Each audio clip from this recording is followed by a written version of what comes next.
Praise lord. దేవునికి మహిమ కలుగునుగాక. ఈరోజు దేవుని యొక్క వాగ్దానము యాకోబు రాసిన పత్రిక 2వ అధ్యాయము 14వ వచనం మనం చూస్తే, సహోదరులారా, క్రియలు లేనప్పుడు ఎవడైనను తమకు విశ్వాసము కలదని చెప్పిన యెడల ఏమి ప్రయోజనము? అట్టి విశ్వాసము అతన్ని రక్షింపగలదా? దేవుని వాక్యం మనతో మాట్లాడుతుంది. ప్రియ దేవుని బిడ్డలారా, ఎవరైనా క్రియలు లేనప్పుడు అతని విశ్వాసము వ్యర్థమని దేవుని యొక్క వాక్యం సెలవిస్తుంది. నువ్వు విశ్వాసవే, కానీ నీలో క్రియ ఉండాలి.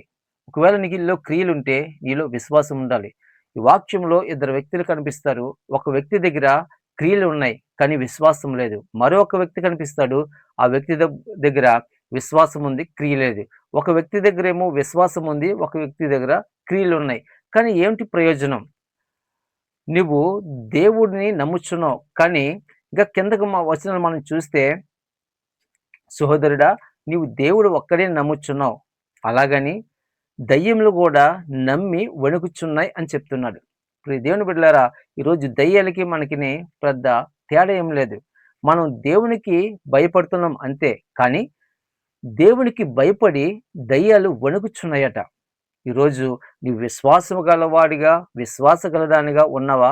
అయితే నీ క్రియలు ఎలాగ ఉన్నాయో, నా క్రియలు ఎలాగ ఉన్నాయి, మనందరి క్రియలు ఎలా ఉన్నాయో ఒక్కసారి మనల్ని మనం పరీక్షించుకొని క్రియరూపకమైన